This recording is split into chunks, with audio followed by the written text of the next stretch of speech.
आध्यात्मिक जगत में आप सभी का स्वागत है। मित्रों, आज हम बात करेंगे उन 4 वर्ण आश्रम के बारे में जिन्हें पूर्व में बनाया गया था ऋषि मुनियों के द्वारा, और इसका हमें वर्णन भी मिलता है, पहले हमें पढ़ाया भी जाता था। मित्रों, जन्म से लेकर 25 वर्ष तक की आयु ब्रह्मचर्य अपनाया जाता था और 25 वर्ष से 50 वर्ष तक की आयु को गृहस्थाश्रम में बांटा गया।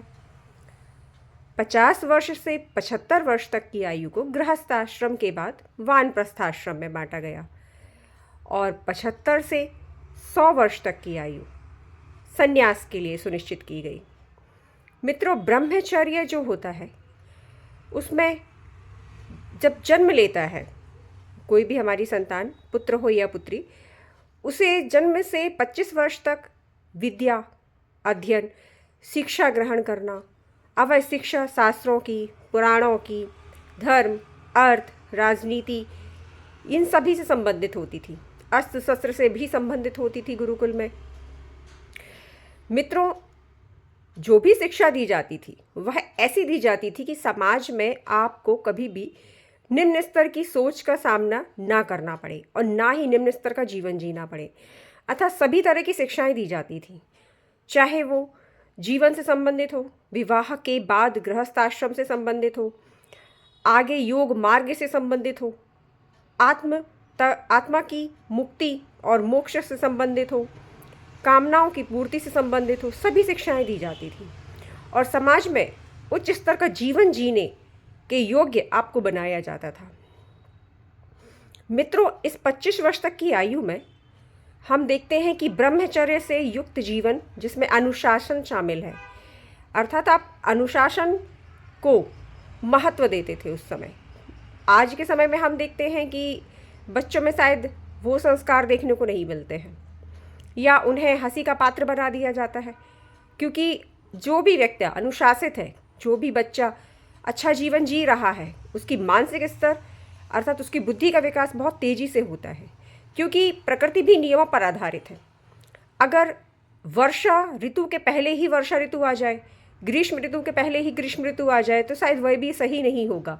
इस तरह जीवन में भी हर एक चीज़ एक के बाद एक ही सुनिश्चित की गई थी।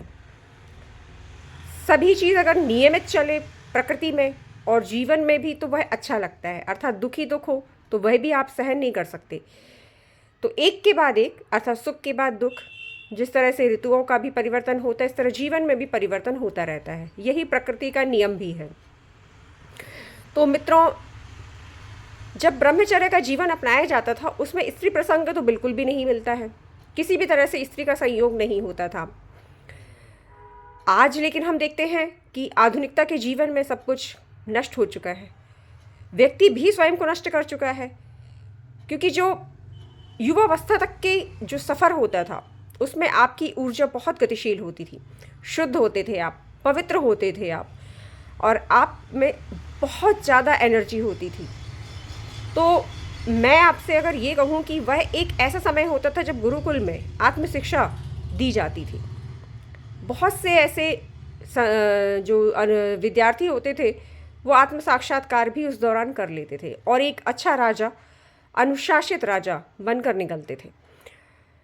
कभी कभी हम देखते हैं कि ब्रह्मचर्य के जीवन को अनेक तरह से परिभाषित किया जा रहा है, परंतु मित्रों, ब्रह्मचर्य वह है जिसमें आप अपने वीर्य को नष्ट ना करें। आपको जिस ओर बढ़ना है आत्मज्ञान की ओर, उसमें अब अनुशासित जीवन होना बहुत आवश्यक है।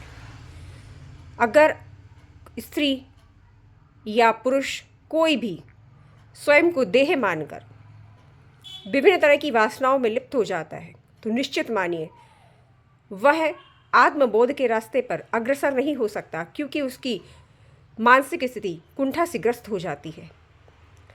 वह पहले तो जीवन को नष्ट करना चाहता है, क्योंकि एक समय के बाद आप पाते हैं कि वह व्यक्ति सोचता है कि जीवन में मैंने किया क्या, मुझसे बहुत गलत हुआ।